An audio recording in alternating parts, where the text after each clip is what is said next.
Ô, Davi! Diga lá! Hoje tem Davi! Definitivamente, Geraldo, fora da disputa do governo de Pernambuco.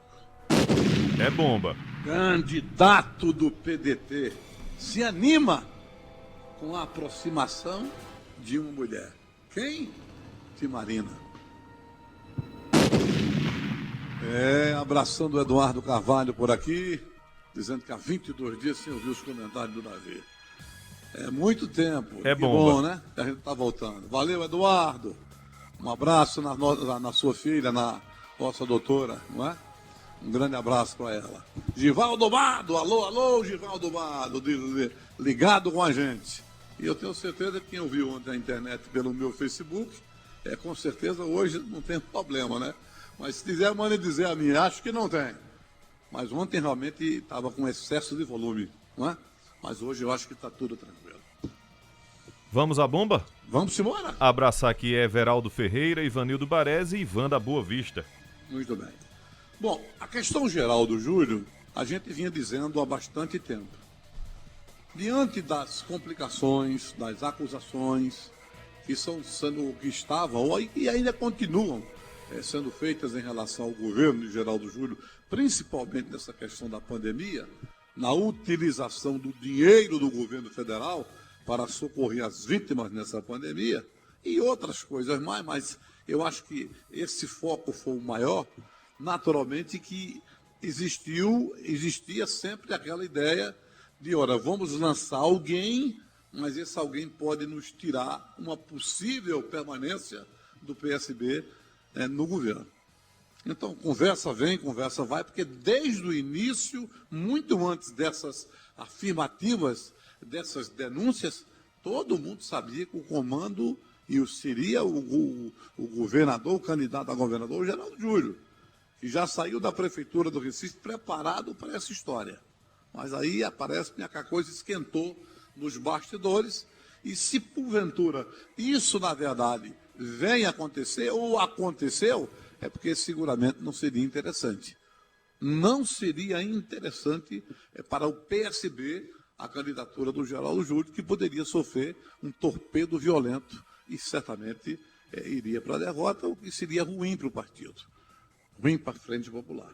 Então o Geraldo está fora, e aí fala-se, né, como possíveis candidatos aí, tem um bocado deles aí, não é? Um bocado deles que entrou na história. Tadeu Alencar, Danilo Cabral, Zé Neto.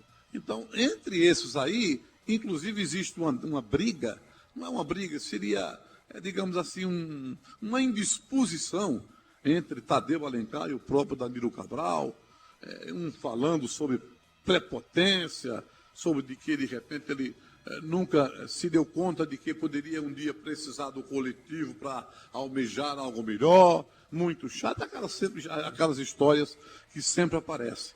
Mas aí, pelo menos nesse momento inicial agora, Zé Neto, o Tadeu Alencar e o Danilo Cabral são os mais citados para, naturalmente, um deles ser escolhido para ser candidato do governo. Então, Geraldo Júlio Forita vai continuar, digamos assim, no governo, vai continuar fazendo a sua parte dentro do governo, mas como candidatura terrível, difícil. Lá na frente, pode ser que depois que a água esfriar, quem sabe ele possa voltar a concorrer a um outro cargo. Mas, por enquanto, eu acho que, diante do que a gente sabe e diante do que poderia ser dito muito mais fortemente sobre ele, o interessante é que o PSB acerta em não querê-lo como candidato, porque talvez sofresse uma derrota expressiva. Então, isso aí está resolvido. No quesito PDT, o Ciro Gomes se anima. O Ciro Gomes está muito animado porque a Marina, claro que o Lupe, que é o presidente do partido, o Lupe não quer nem ver falar a Marina como vice. Mas o apoio de Marina fortalece o PDT, sem dúvida. Além de ser uma mulher, além de ser uma figura que o Brasil inteiro conhece justamente por conta das participações em eleições, e principalmente na questão de ser vice de Eduardo Campos e também candidata no passado. Então, acho que Marina soma para Ciro, que precisa somar barbaridade, viu? Precisa somar barbaridade para poder ultrapassar o Moro. Porque nessa conjuntura que eu falei anteriormente, em relação a Moro, se porventura acontecer, é preciso o Ciro crescer. Porque hoje o Ciro estaria, apesar de ser um candidato muito mais conhecido, dentro do que já foi nos governos, mas o Moro e a eleição tem essas coisas. Nem sempre o mais experiente, nem sempre a melhor condição, deixa você em primeiro lugar. Então é preciso o Moro não é preciso o Ciro crescer muito. Mas, de qualquer maneira, com essa aproximação de Marina, eu acho que fortalece o partido. Que, inclusive, os integrantes do PDT estão exatamente à espera, está entendendo? Estão justamente à espera de definições em relação ao crescimento dele, para continuar na ideia de apoio. Senão, fica muito difícil. Então, essas histórias estão acontecendo e vamos aguardar para ver, na verdade, o que vai acontecer. Vamos ver. Alecrim, Williams Alecrim. É isso aí, parabéns atrasado. Valeu, campeão. Precisa ajeitar o áudio? Não dá para entender? Não, Márcio Neto, ainda vou baixar aqui, viu? Ivanildo Baresi. Com Bolsonaro, com Moro e quantos vierem, Lula será o novo presidente em 2023. É possível. É uma disputa eleitoral. Foi o ex-presidente. As pesquisas dizem que ele está aí, naturalmente, ganhando no primeiro turno. Vamos ver se isso aí realmente é verdadeiro ou não, se vai acontecer isso ou não. Mas quanto a ele poder ganhar, evidentemente que é um candidato de expressão eleitoral, você não pode deixar de reconhecer que é possível ganhar. Mas é preciso aguardar também, porque essas distâncias que estão sendo divulgadas, eu particularmente nunca acreditei nisso. Um abraço para Jade Ramos acompanhando a gente e falando aqui que está com documentação pronta para ser transferida para um atendimento, um tratamento no Recife, mas que a Prefeitura de Caruaru está burocratizando. Olha aí, Davi. Quer dizer, ela está com a documentação pronta para Recife, burocratizando, ou seja, impedindo, né? Deixando ela impossibilitada de continuar com a intenção. É isso? Ela está precisando de um tratamento, né? A Jade, que foi diagnosticada, ela já falou aqui, né, com lúpus, né? E aí está buscando atendimento, que já está com documentação pronta, mas que, segundo a Jade aqui, a Prefeitura de Caruaru está se negando a assinar um documento, ou seja, uma burocracia, Davi. Eu, particularmente, o seguinte, eu entendo, na minha concepção, se a coisa está tramitando dentro da legalidade, eu não vejo por que burocratizar. Se a documentação necessária para o prosseguimento da intenção está viabilizada, está pronta, qual é a razão que tem para você, de repente, inviabilizar, dificultar? Eu não vejo. Está faltando o documento, só pode ser por isso. Aí é outra história. E muitas vezes, dependendo do estado e como se trata, você libera e depois resolve. Mas é preciso ver, na verdade, por que a Prefeitura está inviabilizando isso aí. Não é nem inviabilizando, é dificultando. Então tem que saber da Prefeitura, do departamento, para ver o que está acontecendo e para resolver essa situação.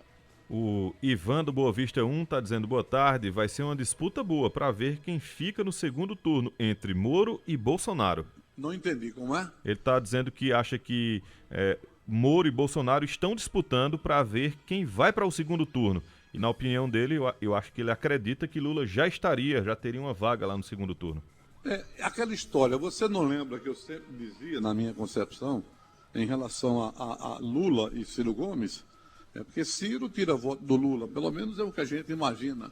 Não é? O eleitor de Ciro Gomes, se não fosse o Ciro, a tendência no percentual maior seria votar no Lula.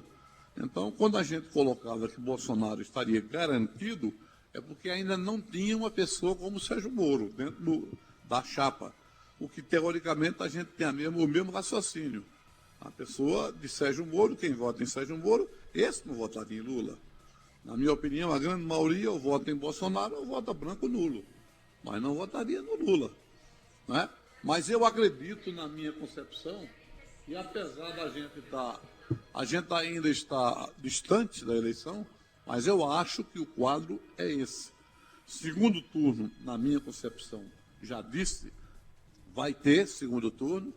E do lado, entre aspas, da esquerda, para mim seria o Lula. Entre aspas, da direita, ainda para mim é o Bolsonaro. Um abraço para Maria Sueli acompanhando a gente. Tem também aqui o Antônio Joanes acompanhando nossa programação e o Josué Bezerra. Aqui o Jorge do Agreste de Pau Santo. É verdade, professor, as coisas não andam no Brasil porque os políticos só pensam neles e não têm um projeto bom para o Brasil. Tem políticos que, na verdade, só pensam nele mesmo, né? Só pensam neles mesmos. Tem políticos, né? Que só pensam neles mesmos. Agora, eu acho que está faltando aí unir dois lados. Unir esse povo que quer um político que pense coletivo e que faça as coisas imaginando que todos podem ter o benefício. E aí é preciso a gente separar esse eleitor. Porque tem um eleitor que não está ligando para o coletivo. Liga para ele. Olha, eu estou sendo ajudado, fulano está me ajudando, seja de que maneira for, e esquece. Qualquer outra pessoa de intenção de voto eleitoral coletiva vai votar naquilo que está sendo beneficiado. Então, até a gente mudar essa política de consciência eleitoral, eu não sei quanto tempo. Talvez ele não esteja mais aqui para ver isso acontecer. Difícil. Tem uma mensagem aqui do Júnior do Pastel, está dizendo: boa tarde, só fica acompanhando essa mídia que são 2 pesos e 2 medidas. Lula na virada do ano estava em um belíssimo iate, tinha mais o nome dele, Lula Lu. Aí, amiga, não fala nada. Agora, se fosse Bolsonaro, mas já sei, Lula vai dizer que é de um amigo. Eu fui aqui na internet e pesquisei sobre Lula é flagrado na lancha Lula Lu, do Lulinha, na cidade de Angra dos Reis em 2022. Tá aqui naqueles sites boato.org, como se fosse boato, viu, Davi? E o valor da lancha é 7 milhões de reais. Bom, eu não sei mas se é verdade tá ou não, aqui, se ele estava ou deixar de estar. estar. Aqui no site como boato. Pronto, Aquelas agências de checagem. Pronto, então aí, estando ou não estando, pouco interessa, cada um vive sua vida. E o que ele está, de repente, imaginando isso ser verdadeiro, e aí surgir a contradição daquilo que defende e daquilo que faz. É assim que eu acho que o Júnior do Pastel está entendendo. Mas sobre ele tal, não está, é problema dele, cada um faz o que quer, e eu não vou estar respondendo ou dando opinião sobre vida pessoal, sobre lazer, independentemente de ser um ex-presidente e um agora pré-candidato à presidência da República. É problema dele, cada um faça o que quiser, e se verdade for, cada um tire suas conclusões. Porque não adianta você, de repente, falar sobre isso. Porque um faz de um jeito, o outro faz de outro, e, a bem da verdade, isso atende muito mais o lado pessoal de cada um. Se você for, inclusive, comparar, digamos assim, uma ideia de que, na verdade, eu precisaria fazer isso para corresponder às minhas origens e o meu discurso, aí talvez não fosse interessante eleitoralmente. Talvez a mentira prevaleça, e essa mentira, na verdade, ganhe mais condição eleitoral do que propriamente dizer a verdade. Selar? Selar! Forte abraço, Davi. Até amanhã. Até amanhã.